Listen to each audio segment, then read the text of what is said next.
Hey guys, it's Wednesday, and this kind of special Wednesdays with Jillene video edition is brought to all of the campers and staff members. This one's for you.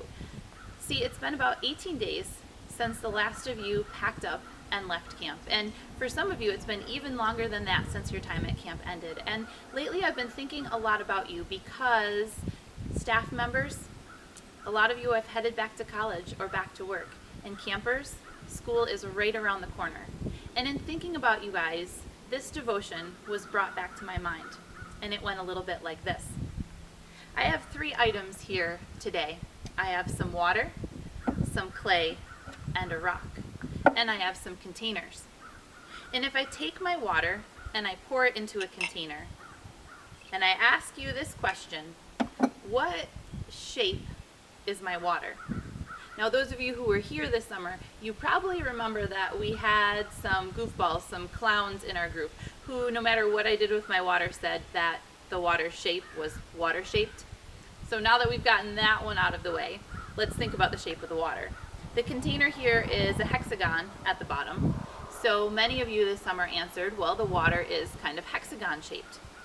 But if I take that same water and I pour it into my next container, into this bowl, and I ask you the same question, what shape is the water? Well, you'd say it's probably kind of circular, like the bowl. And if I took the water, just for fun, and poured it in a third container, this little Tupperware container from the kitchen, and I asked you what shape is the water, well, many of you might say, well, it's kind of square shape, like the container. See, because no matter which container I pour the water into, I could keep doing this on and on and on. No matter which container I poured the water into, it would take the shape of the container. But if I took my clay that I have kind of molded into a circular shape here, and I put it in my first container, that hexagon cup, and I say, what shape is it? Well, for the most part, my clay kept that circular shape. And if I take the same clay, put it in the second container of the bowl, and ask you what shape is it, well, still a circle, a sphere, I suppose. If I take it and I put it in that third container, same thing, mostly keeps its shape. Take my rock, do the same, put it in the first one, stays like a rock, put it in the bowl, and on down the line. So what's the difference with my 3 things here?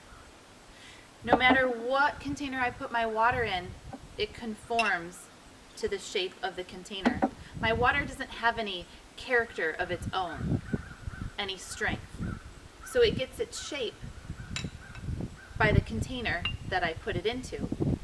And my clay, well, my clay, I can change its shape. I can mold it, but it has some character, some substance of its own that allows it to keep its shape when it's put into different containers. And the rock, well, like the clay, it has some shape of its own, and so if I put it in different containers, it keeps its own shape. But when it would come to the changing of the shape of the rock, well, could I do it? I could, but if rocks had feelings, I think it would hurt for this rock to have its shape changed. To have me use a hammer or a chisel or something like that would be kind of painful if rocks could feel.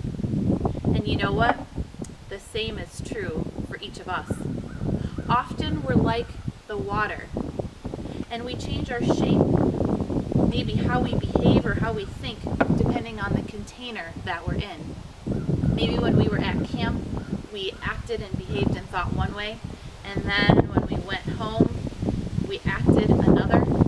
And you're about to make a big container change and go to school, and maybe, like the water, you're going to change your shape, how you act and think and behave because of that container. But when I think about Romans 12:1 and 2, Romans 12:1 and 2 say, therefore, I urge you, brothers, in view of God's mercy, to offer your bodies as living sacrifices, holy and pleasing to God. This is your spiritual act of worship. Do not conform any longer to the pattern of this world, but be transformed by the renewing of your mind. Then you will be able to test and approve what God's will is, his good, pleasing, and perfect will. And when I think on these verses, and I think on this object lesson here, and where you guys are headed with your container change at school, I think, know, I don't think God wants us to be like the water. He doesn't want us to change our shape depending on where we are. In the beginning of Romans 12:1 and 2, it starts by saying, in view of God's mercy. It asks us first to think about who God is and what God's done for us, how much he loves us, and the sacrifice that Christ made on the cross. Because of God's great love and mercy for us, what God wants us to do is to offer ourselves to him and to live our lives for him. And in doing so, Romans 12:2 says, do not conform any longer to the pattern of this world, but be transformed by the renewing of your mind. God doesn't want us to be like the water and to conform. I think God wants us to be like the clay.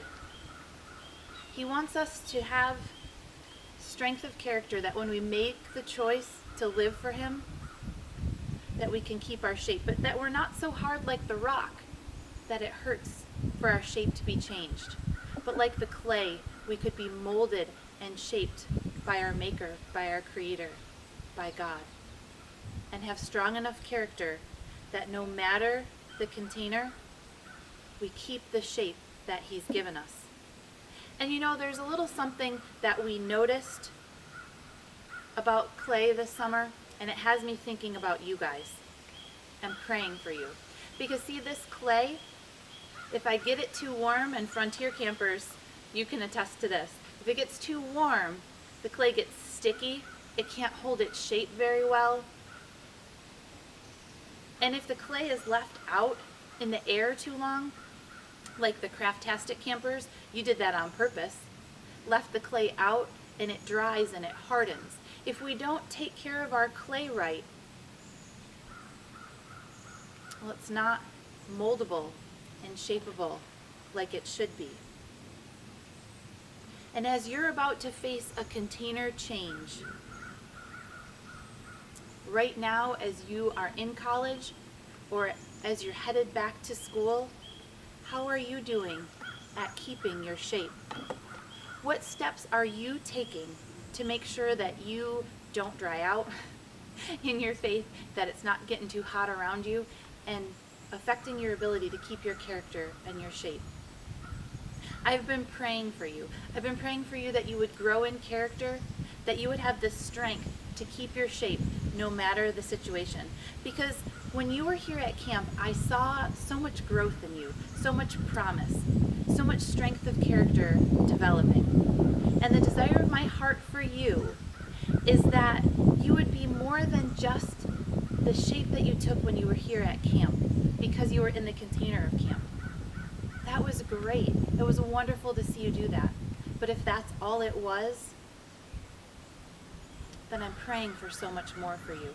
I'm praying that because of who God is, because of the experience that you had at camp with him, because of how God spoke to you and the commitments that you made, and the way that your character is growing, and that you let God mold your shape, because of all of that, my prayer for you is that whatever container that you're in, that you let yourself be molded by God and you have the strength of character to be who God has made you to be because of who he is and because of how much he loves you.